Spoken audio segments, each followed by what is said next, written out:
খুলনায় দুই সন্ত্রাসী গ্রুপ পলাশ ও গ্রেনেড বাবু গ্রুপের দ্বন্দ্বে রবিবার আদালত চত্বরে খুন হয় হাসিব এবং রাজন। নিহতদের স্বজনরা এ দাবি করেন। সাংবাদিকদের তারা জানান, হাসিব ও রাজন কাজ করছিল পলাশ গ্রুপের সাথে। কিলিং মিশনে অংশ নেয় ৮ জন। এ নিয়ে এখনো কোনো মামলা হয়নি, হস্তান্তর হয়নি মরদেহ। বিস্তারিত জানাচ্ছেন কনক রহমান।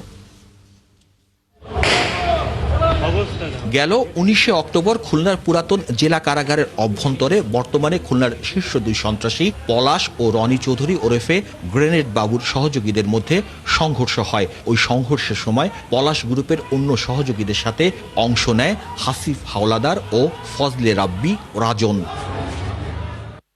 এর কদিন আগেই অস্ত্র মামলা থেকে জামিন পায় হাসিব ও রাজন। রোববার ওই মামলায় খুলনা মহানগর জেলা ও দায়রা জজ আদালতে এসেছিলেন তারা। আদালতে শুনানি শেষে বের হওয়ার পথে তাদের হত্যা করা হয়। দুটি লাশের প্রাথমিক সুরতহাল করার পর পুলিশ কর্মকর্তারা জানান, রাজনের মাথার পিছনে, বুকের ডান পাশে ও ডান পায়ের ওপর গুলি লাগে, আর হাসিবের মাথার বাম পাশেই করে ৬টি গুলি। এর পরেও ধারালো অস্ত্র দিয়ে ২ বার কুপিয়ে তার মৃত্যু নিশ্চিত করে হামলাকারীরা।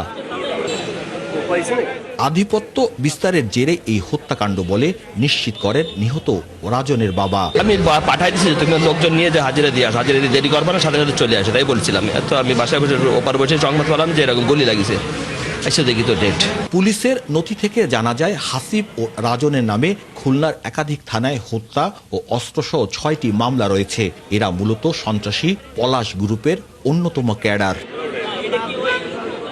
আর নিহত হাসিবের ভাই জানান, পলাশ ও গ্রেনেড বাবু গ্রুপের মধ্যে শহরে মাদকের আধিপত্য, চোরাই স্বর্ণ বেচাকেনা, অস্ত্র ভাড়া দেওয়া, কিলিং মিশনের কন্ট্রাক্ট সহ নানা অপরাধের প্রতিযোগিতা দীর্ঘদিনের। মারার জন্য ওরা তোরবার করে প্রায় খোঁজখবর নিয়েছে, মারার জন্য হামলা আগে পিছিয়ে কম বেশ করছে। গায়ে গুলি মাথায় ৪-৫টা গুলি মাথায় লাগছে, এক জায়গায় 5টা গুলি করা। পুলিশের তথ্য বলছে, গত ২০২৪ সালের ৫ই আগস্টের পর থেকে ২৮শে নভেম্বর পর্যন্ত খুলনা শহরে হত্যার ঘটনা ঘটেছে ৪৪টি। এর অধিকাংশের সঙ্গে কোনো না কোনোভাবে এই দুই গ্রুপের নাম এসেছে। পুলিশ নথি দেখে কিছু তথ্য দিলেও কোনো কর্মকর্তাই এই হত্যাকাণ্ড নিয়ে কোনো কথা বলেননি। কনক রহমান, ৭১, খুলনা।